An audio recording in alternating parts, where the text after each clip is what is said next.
நாம் எழுந்து நின்று விசுவாச கீதங்களிலே 67வது பாடலின் ஒரு சரணத்தை பாடி அமரலாம். மந்தையில் சேரா ஆடுகளே, இந்நிலம் கோடி கோடி உண்டே, சிந்தையில் ஆத்மபாரம் கொண்டே, ஏற்றுவோமாறு திருச்சபையே.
இந்த மாதத்தின் கடைசி ஞாயிற்றுக்கிழமை என்று உங்களுடைய திருமுகம் நோக்கி பார்க்கும்படியாக இருந்தது ஸ்லாக்கியத்துக்காக நன்றி செலுத்துகிறோம். கர்த்தாவே, உம்மை பாடும்படியாக எங்கள் இருதயங்களை உமக்கு நேராக வைக்கும்படியாக எங்களுக்கு இரக்கம் பாராட்டினீர். இந்த நாளிலும் உம்முடைய வார்த்தை தந்தங்களை அனுப்புவீராக. உம்முடைய வல்லமை, உம்முடைய கிருபை, உம்முடைய இரக்கம், உம்முடைய தயவு எங்களை ஆளுகை செய்யும்படியாக எங்களை தாழ்த்தி ஒப்புக் கொடுக்கிறோம். பேசுகிற அடியனையும் கேட்கிற தம்முடைய பிள்ளைகளையும் கர்த்தாவே நீரே கிருபையாய் இரக்கமாய் கண்ணோக்கி பார்ப்பீராக. உம்முடைய வார்த்தை என்ன நோக்கத்துக்காக விதைக்கப்படுகிறதோ அந்த விதை முளைக்கட்டும், அறுவடையை காணப்பட்டும், கனி கொடுக்கிற வாழ்வை எங்களுக்குள்ளே கர்த்தர் தரும்படியாய் ஜெபிக்கிறோம். உம்முடைய திருக்கரத்திலே தாழ்த்துகிறோம். இறைமைந்தன் இயேசு கிறிஸ்து நாமத்தில் ஜெபிக்கிறோம் எங்கள் ஜீவனுள்ள நல்ல பிதாவே, ஆமென். நாம் அமரலாம்.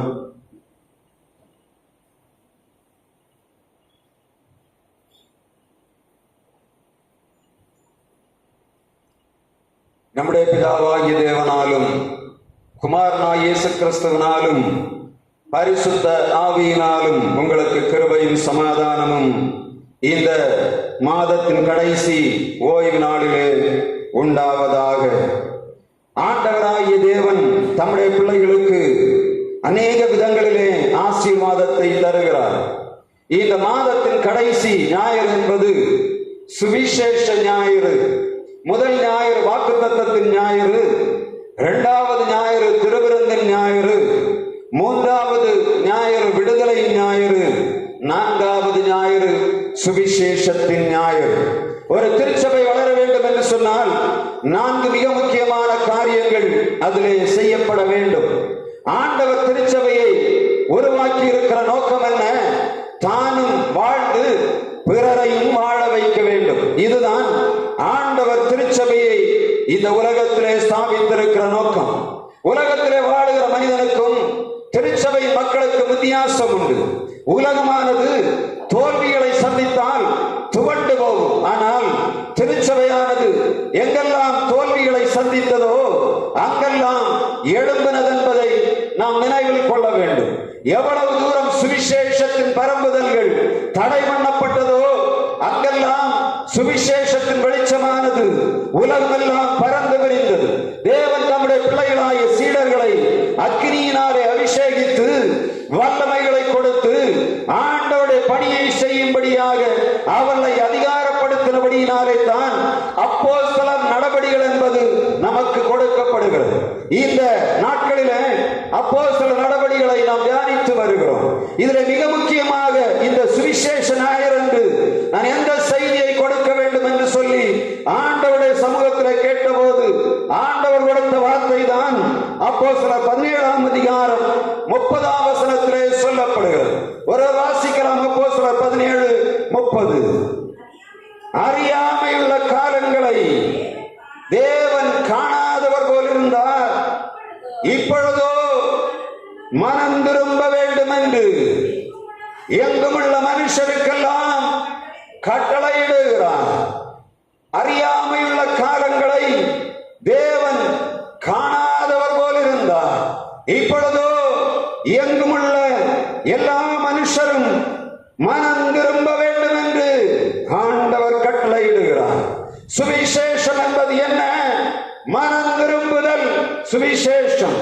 ஆண்டவராய் இயேசு கிறிஸ்துவை சாத்தான் சோதித்து விட்டு அந்த 40 நாட்கள் முடித்து உபவாசம் முடித்து விட்டு ஆண்டவர் வந்து முதலாவது ஆரம்பித்த வேலை என்ன?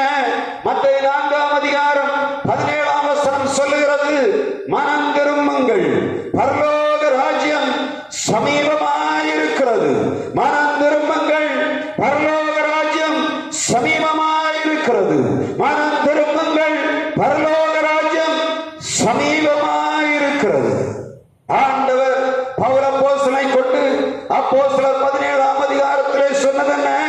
அறியாமையுள்ள காலங்களிலே தேவன் காணாதவர் போல் இருந்தார். இப்பொழுதோ எல்லாரும் மனம் திரும்ப வேண்டும் என்று சொல்லி ஆண்டவர் கட்டளையிடுகிறார். மனுஷர் எல்லாருக்கும் கட்டளையிடுகிறார் என்று சொல்லி பவுல் அப்போஸ்தலன் அத்தேனே சபை, ஏதென்ஸிலே காணப்பட்ட சபையாருக்கு, ஏதென்ஸ் உள்ள மக்களுக்கு அவர் சுவிசேஷத்தை அறிவிக்கிறதை நாம் பார்க்க முடியும்.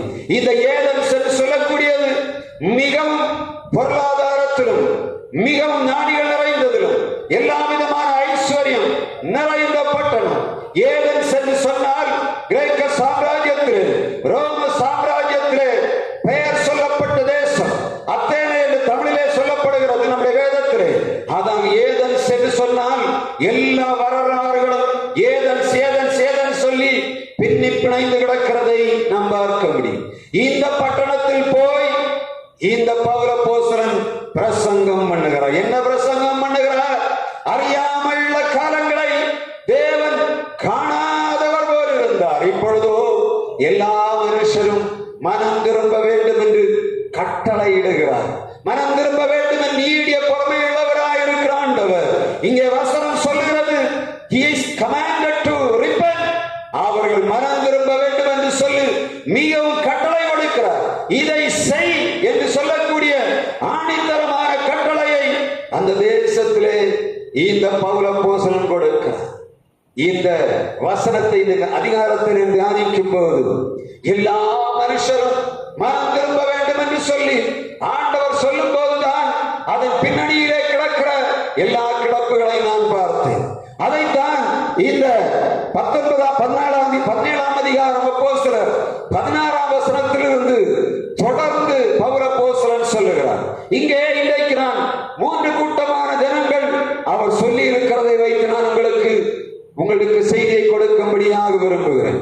இந்த 3 கூட்டத்தில் நீங்க யார் இருந்தாலும் சரி, தேவனுடைய வார்த்தையை கொண்டு தேவ ஊழியனாக நான் கட்டளை கொடுக்கும்படியாக ஆண்டவர் இன்றைக்கு செய்தியை தந்தபடியினாலே இந்த செய்தி ஆணித்தரமாக உங்கள் முன்னாக வைக்க விரும்புகிறேன். ஆண்டவர் வல்லமை மகத்துவம் நிறைந்தவர். அவருடைய வார்த்தை ஆவியானது, அவருடைய வார்த்தை ஜீவனானது. கேட்கிறது போல திரும்பி போவதற்காக ஆண்டவர் திருச்சபையிலே உங்களை கூட்டி சேர்க்கவில்லை. இவ்வளவு பிரயாசங்களை கொடுத்து இத்தனை ஊழியர்களை அனுப்பி இத்தனை வருடங்களாக ஆண்டவரின் சுவிசேஷம் அறிவிக்கப்படுகிறது என்று சொன்னால் மனம் திரும்ப வேண்டும் என்று சொல்லித்தான் ஆண்டவர் இந்த செய்தியை கட்டளையாக கொடுக்கிறார். முதலாவதாக இந்த அத்தேனே பட்டணத்திலே காணப்பட்ட 3 மிக முக்கியமான நாட்களை நான் உங்கள் மத்தியிலே வைக்கும்படியாக விரும்புகிறேன். அப்போஸ்தலர் 17ஆம் அதிகாரம் 18ஆம் வசனத்திலே ஒரு கூட்டத்தை சொல்லப்படுகிறது. அப்போஸ்தலனாகிய பவுல் இந்த ஏதென்ஸ் பட்டணத்திலே வந்து தீமோத்தேயுக்காகவும் சீலாவுக்காகவும் காத்துக் கொண்டிருக்கிறார். ஏனென்று சொன்னால் தெசலோனிக்கேயர்கள் யூதர்கள் அங்கிருந்து துரத்துகிறார்கள். பெரேயாவுக்கு வந்தால் அங்கேயும் தெசலோனிக்கேயில் உள்ள யூதர்கள் அவளை துரத்துகிறார்கள். இப்பொழுது ஏதென்ஸ் பட்டணத்திலே இவன் கடல் மார்க்கமாக வருகிறான். மற்ற 2 பேரும் வருவதற்கு தாமதமாகிறது. என்ன நடந்தது என்று சொல்ல தெரியவில்லை. இந்த பவுலை பாதுகாக்கும்படியாக ஒருவேளை அவர்கள் சீக்கிரமாக இவரை அனுப்பிவிட்டிருக்க வேண்டும். இப்பொழுது அவர் அந்த ஏதென்ஸ் பட்டணத்தில் சந்தை வெளியிலே உட்கார்ந்திருக்கிறார். வந்து பார்க்கிறார், இவர்கள் வருவதற்கு எத்தனை நாள் ஆகும் என்று தெரியவில்லை. இப்பொழுது சுவிசேஷம் அறிவிக்க வேண்டும். சந்தை வெளியிலே உட்கார்ந்து பேச ஆரம்பிக்கிறார். வருவோர் போவோரை எல்லாம் கூப்பிட்டு பேசுகிறார். என்னடா பண்ணி வைத்திருக்கிறீங்க? எங்க சுத்தி பார்த்தாலும் விக்கிரக ஆராதனை, எங்க பார்த்தாலும் கோயில்கள், எங்கே பார்த்தாலும் எல்லா விதமான காரியங்கள் நிறைந்து கிடக்கிறதை அவர் சுற்றி பார்த்தபடியினாலே எல்லாவற்றையும் தேடுகிறார். எல்லாவற்றையும் தேடிவிட்டு கடைசியாக ஒரு இடத்திலே போய் பார்க்கிறார். அறியப்படாத தேவனுக்கு என்று சொல்லி எழுதப்பட்ட ஒரு ஆலயம் அங்கே கட்டப்பட்டிருக்கிறதை பார்த்தார்.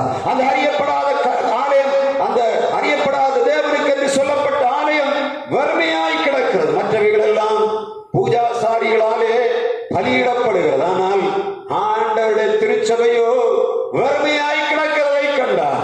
எனவேதான் அவர் சொன்னார், அறியப்படாத தேவனுக்கு என்று எழுதப்பட்ட அந்த தேவன் யார்?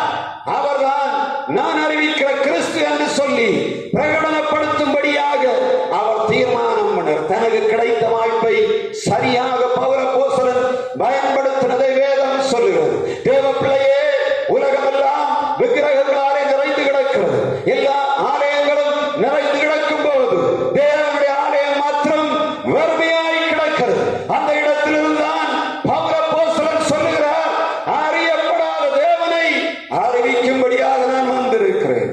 எவ்வளவு உபத்திரவங்களை சந்தித்திருப்பார், எத்தனை பிரயாணங்களை அவர் அனுபவித்திருப்பார், எத்தனை வேதனைகள், அடி உதை, சிறைச்சாலைகள், இவைகளையும் தாண்டி ஏதேன்ஸ் பட்டணத்திலே வந்து அங்கே இருக்கக்கூடிய ஜனங்களுக்காக அவர் விண்ணப்பம் பண்ணுவதற்காக அவர் தன்னுடைய சுவிசேஷத்தை அறிவிக்கிறதை பார்க்க முடியும்.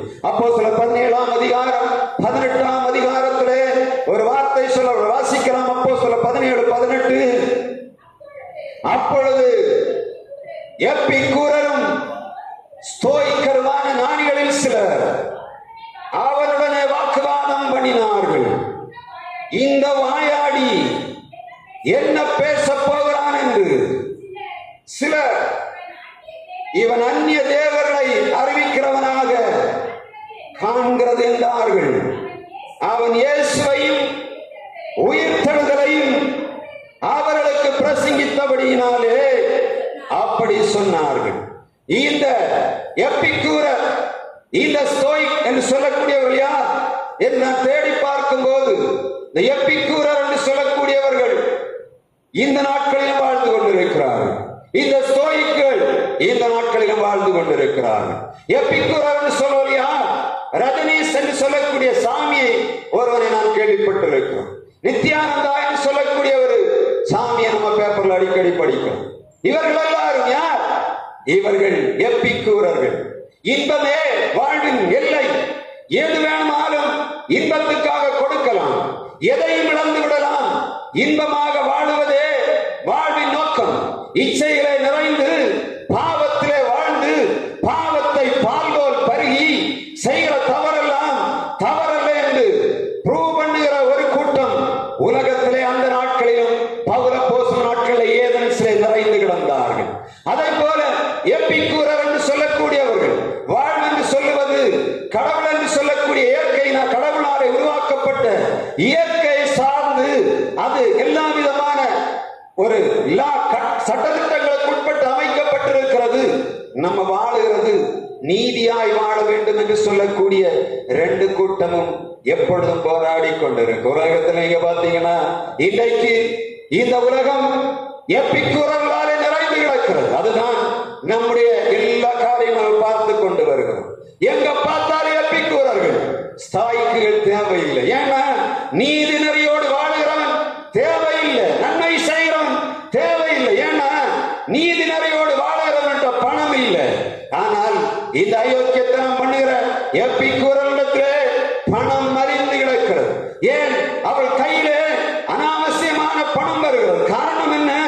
எல்லா ஜனங்களும் இந்த எப்பிக்கூரர்களால் மாறி போனபடியினாலே எப்பிக்கூரருடைய கையிலே பணங்கள் தாராளமாக புழங்கிக் கொண்டிருக்கிறது. பணம் பாதாளம் வரையிலும் பாயும், பணம் பத்தும் செய்யும் என்பது போல எவ்வளவு தவறு பண்ணினாலும் இந்த பணம் அவர்களை பாதுகாக்கிறது, அவளை மேன்மைப்படுத்துகிறது.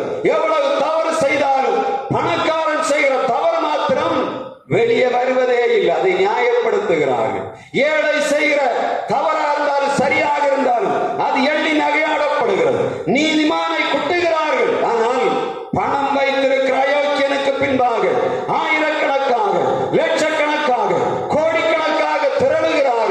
அதே காரியம் ஏதென்ஸிலே காணப்பட்டு நம்முடைய வாழ்விலும் நாம் எப்பிக்கூரர்களாய் காணப்படுகிறோமா, ஸ்தோயிக்குகளாக காணப்படுகிறோமா, நீதி நெறிகளை நேசிக்கிறோமா, பாவத்துக்குள்ளே போய் எல்லாம் சரிதான் என்று சொல்லிக் கொண்டிருக்கிறோமா? திருச்சபையே, ஆண்டவர் சொல்லுகிறார், இந்த காரியத்திலிருந்து மனம் திரும்ப வேண்டும் என்று சொல்லுகிறார். யார் இவர்கள்? வைஸ்மன், ஞானிகள், ஆண்டவருக்கு விரோதமாக நின்றார்கள். இவர்கள் மனம் திரும்ப வேண்டும் என்று சொல்லி பவுல் அப்போஸ்தலன் பிரசங்கம் பண்ணுகிறார். Who are they? ஞானிகள், wise men needed repent from their life. அவருடைய வாழ்விலே ஞானிகளுக்கு என்ன தேவை இருந்தது? மனம் திரும்புதல் தேவையாக இருந்தது. அதைத்தான் பவுல் அப்போஸ்தலன் தன்னுடைய வார்த்தையிலே சொல்லுகிறார். அறியாமையுள்ள காலங்களை தேவன் காணாதவர் போல் இருந்தார். இப்பொழுதோ எல்லா மனிதரும் எங்கும் உள்ளவர்களும் மனம் திரும்ப வேண்டும் என்று சொல்லி ஆண்டவர் எதிர்பார்க்கிறார். இவர்கள் யார்? ஞானிகள். இரண்டாவதாக அப்போஸ்தலர் 17ஆம் அதிகாரம் 23ஆம் வசனத்தை ஒருவர் வாசிக்கலாம். அப்போஸ்தலர் 17ஆம் அதிகாரம் 23ஆம் வசனத்திலே worshipers, முதலாவது யார்? அவர்கள் வைஸ்மன். இரண்டாவதாக worshipers. Worshippers needed the repentance from their life. அவருடைய வாழ்விலே மனம் திரும்புதல் வேண்டும் என்று சொல்லி ஆண்டவர் எதிர்பார்க்கிறார். அப்போஸ்தலர் 17ஆம் அதிகாரம் 23ஆம் வசனத்தை ஒரு வாசிக்கலாம். எப்படி என்றால், நான் சுற்றித் திரிந்து உங்கள் ஆராதனைக்குரியவைகளை கவனித்து பார்த்த பொழுது அறியப்படாத தேவனுக்கு என்று எழுதியிருக்கிற ஒரு பலிபீடத்தை கண்டேன். நீங்கள் அறியாமல் ஆராதிக்கிற அவரையே நான் உங்களுக்கு அறிவிக்கிறேன். இவர்கள் யார்? They were worshipping innocence. அவருடைய வாழ்விலே அறியாமையினாலேயே ஒரு காரியத்தை ஆராதித்துக் கொண்டிருக்கிறார். என்ன ஆராதனை? அறியப்படாத தேவனுக்கு அறியாமல் ஆராதனை. இன்றைக்கும் உலக மனிதன் அறியப்படாத தேவனை எப்படி ஆராதிக்கிறான் என்று பார்த்தா நம்ம சமுதாயத்தை தேடி பார்த்தா தெரியும். அறியப்படாத தேவன் யார்? அண்ட சராசரங்களையும் படைத்தவர், ஒருவரும் காணக்கூடாதவரும், சாவாமை உள்ளவரும், மகா கனம் பெருந்தினவரும், மகா பரிசுத்தருமாய் ஆண்டவர் அண்ட சராசரங்களை வார்த்தையினாலே படைத்து பூமியின் மண்ணினாலே மனுஷனை உருவாக்கி ஜீவ சுவாசத்தை அவனுக்கு ஊதி உலகமெல்லாம் கையிலே ஆளுகைக்கு கொடுத்த ஆண்டவரை யார் ஆராதிக்கிறது? மனிதர்கள் அறியாமையினாலேயே ஆராதிக்கிறார்கள்.